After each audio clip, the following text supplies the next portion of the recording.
മുനമ്പത്തുകാർക്ക് ഉള്ള ആവശ്യം അവിടെ അവർ കുറച്ചു കാലമായിട്ട് അവിടെ താമസിക്കുകയാണ്. ആ താമസിക്കുന്നവർക്ക് നമ്മുടെ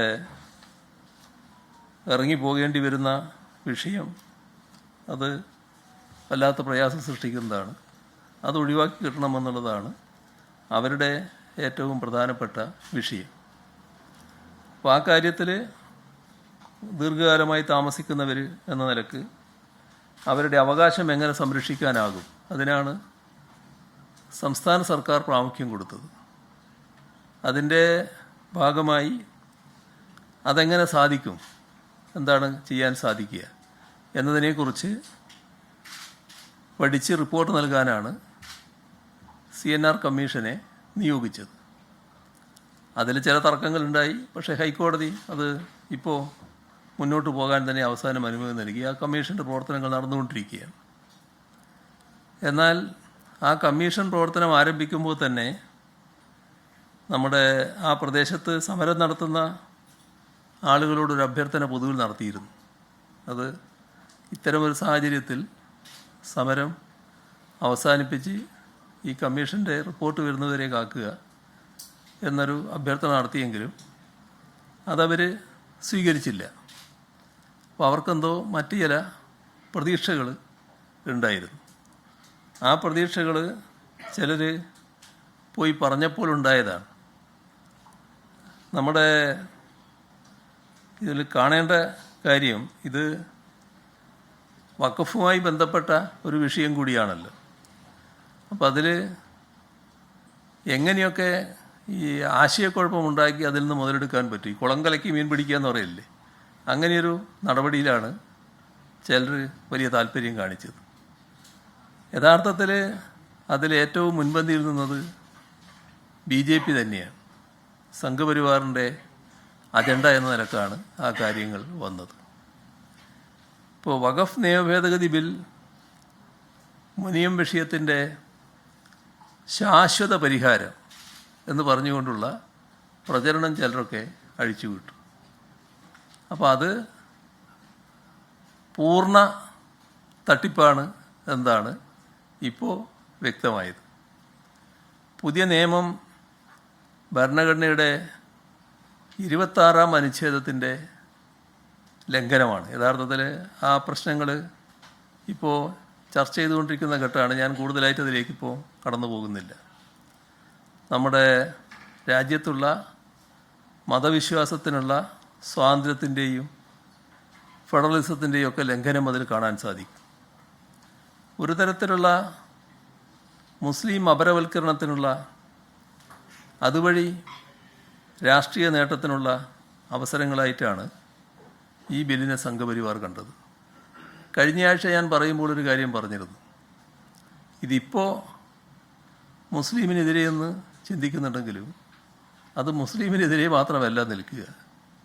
അതാണ് ഓർഗനൈസറുടെ ലേഖനം പിന്നീട് വ്യക്തമാക്കിയത്. അവർ പറഞ്ഞത് ക്രൈസ്തവ സഭകളുടെ നേതൃത്വത്തിലുള്ള സ്വത്തുക്കൾ വളരെ കൂടുതലാണ് എന്നാണ്. ഏറ്റവും കൂടുതൽ സ്വത്ത് അവർക്കാണുള്ളത് എന്ന ഒരു പരാമർശം തന്നെ നടത്തുകയുണ്ടായി. ഇതിൽ ഒരു കാര്യം മറന്നു പോകരുത്. നേരത്തെ ഞാൻ പറഞ്ഞ അടിസ്ഥാന നിലപാടുണ്ട് സംഘപരിവാറിന്, RSSന്. അത് രാജ്യത്തിൻ്റെ ആഭ്യന്തര ശത്രുക്കളായിട്ടാണ് ന്യൂനപക്ഷങ്ങളെ അവർ കാണുന്നത്. രണ്ടുപേരുടെ പേരേ പറഞ്ഞിട്ടുള്ളൂ, മുസ്ലിമും ക്രിസ്ത്യാനിയും. അതിലവർക്ക് വേർതിരിവുണ്ടായിട്ടില്ല. ആ രാജ്യത്തിൻ്റെ ആഭ്യന്തര ശത്രുക്കൾ എന്ന ഗണത്തിലാണ് ഈ രണ്ട് കൂട്ടരെയും പെടുത്തിയത്. അതിൻ്റെ ഭാഗമായുള്ള സമീപനമാണ് അവർ സ്വീകരിച്ചു പോകുന്നത്. അപ്പോൾ ഈ ബില്ലിൽ അവരുടെ ആ സമീപനം വെറുപ്പിൻ്റെയും വിഭജനത്തിൻ്റെയും രാഷ്ട്രീയമാണ് അതിൻ്റെ ഉള്ളടക്കമായി വന്നത്.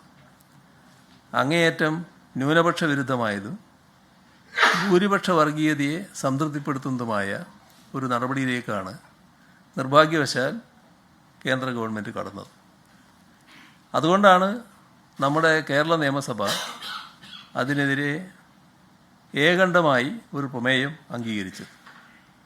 ലോക്സഭയിലും രാജ്യസഭയിലുമൊക്കെ ശക്തിയുക്തം ഇതിനെതിരെ ഇടതുപക്ഷം എതിർപ്പ് രേഖപ്പെടുത്തുകയും ചെയ്തു. ഇപ്പോൾ ഭരണഘടനാ വിരുദ്ധമായ ബിൽ പാർലമെൻറ്റ് പാസ്സാക്കി അതിനുശേഷം മുനമ്പത്തെ വിഷയത്തിനുള്ളൊരു ഒറ്റമൂലിയാണ് ഇത് എന്ന ഒരു ആഖ്യാനം സംഘപരിവാർ വലിയ തോതിൽ പ്രചരിപ്പിച്ചു. അപ്പോൾ ഇതിനു പിന്നിൽ കൃത്യമായ രാഷ്ട്രീയ ലക്ഷ്യങ്ങളും കണക്കുകൂട്ടലുകളും ഉണ്ടായി എന്താണ് വസ്തുത. ഇപ്പോൾ വഖഫ് നിയമ ഭേദഗതി നിയമം വന്നതുകൊണ്ട് മുനമ്പത്ത് ഉന്നയിക്കപ്പെട്ട പ്രശ്നങ്ങൾക്ക് പരിഹാരമാവുന്നില്ല. നിയമ ഭേദഗതിക്ക് മുൻകാല പ്രാബല്യമില്ല എന്ന് കേന്ദ്ര മന്ത്രി തന്നെ ഇപ്പോൾ വ്യക്തമാക്കിയിരിക്കുകയാണ്. ഇപ്പോൾ പാസ്സായ ബില്ലിലെ ഏത് ക്ലോസാണ് മുനമ്പത്തെ പ്രശ്നം പരിഹരിക്കുന്നതെന്ന് ബന്ധപ്പെട്ടവർ വ്യക്തമാക്കുന്നില്ല എന്ന് കഴിഞ്ഞ പത്രസമ്മേളനത്തിൽ പറഞ്ഞത് നിങ്ങൾ ഓർക്കുന്നുണ്ടാവും. ഇതേവരെ അവരാരും അത് വ്യക്തമാക്കിയിട്ടില്ല. ഇപ്പോൾ ഏറ്റവും ഒടുവിൽ കിരൺ റിജ്ജു കേന്ദ്രമന്ത്രി ഇവിടെ വന്ന് അദ്ദേഹത്തെ മുനമ്പത്ത് എത്തിച്ചുകൊണ്ടാണ് BJP രാഷ്ട്രീയ മുതലെടുപ്പിനുള്ള ശ്രമം നടത്തിയത്. പക്ഷേ അദ്ദേഹം കൊച്ചിയിൽ വെച്ചൊരു പത്രസമ്മേളനം നടത്തി. അപ്പോൾ നിങ്ങളെ സുഹൃത്തുക്കൾ ചില ചോദ്യങ്ങൾ ചോദിച്ചപ്പോൾ അദ്ദേഹത്തിൻ്റെ വായിൽ നിന്നും സത്യം അങ്ങോട്ട് വീണുപോയി. യഥാർത്ഥത്തിൽ അവർ ഉദ്ദേശിച്ച കാര്യത്തിന് നേരെ വിപരീതമായിട്ടുള്ള പരാമർശമാണ് അദ്ദേഹത്തിൻ്റെ നാക്കിൽ നിന്ന് വന്നത്. അത് യഥാർത്ഥ വസ്തുതയാണ്. അദ്ദേഹം പറഞ്ഞതിൽ എന്തെങ്കിലും അപാകതയുണ്ടെന്നല്ല ഞാൻ പറയുന്നത്. അദ്ദേഹത്തെ കൊണ്ടുവന്നതിൻ്റെ പിന്നിലുള്ള ആ രാഷ്ട്രീയം പൊളിഞ്ഞുപോയി. അതോടെ വഖഫ് ഭേദഗതിയിലൂടെ മാത്രം മുനമ്പൻ ജനതയ്ക്ക് നീതി ലഭിക്കില്ലെന്നാണ് കേന്ദ്രമന്ത്രിക്ക് സമ്മതിക്കേണ്ടി വന്നത്. അപ്പോൾ BJP കൊട്ടിഘോഷിച്ച വ്യാജ ആഖ്യാനങ്ങളെല്ലാം ഉടഞ്ഞു പോകുന്ന നിലയായി. പ്രശ്നപരിഹാരത്തിന് സുപ്രീം കോടതിയിൽ നിയമ പോരാട്ടം തുടരണം, ഇതാണ് കേന്ദ്രമന്ത്രിയുടെ ഉപദേശം. അപ്പോൾ അവിടുത്തെ സമരസമിതി കൺവീനറുടെ പ്രതികരണം നമ്മളെല്ലാം കേട്ടല്ലോ. അത് കേന്ദ്രമന്ത്രിയുടെ വാക്കുകൾ കേട്ട് ഞെട്ടിപ്പോയി എന്നാണ് അദ്ദേഹത്തിൻ്റെ പ്രസ്താവനയായി പുറത്തു വന്നത്.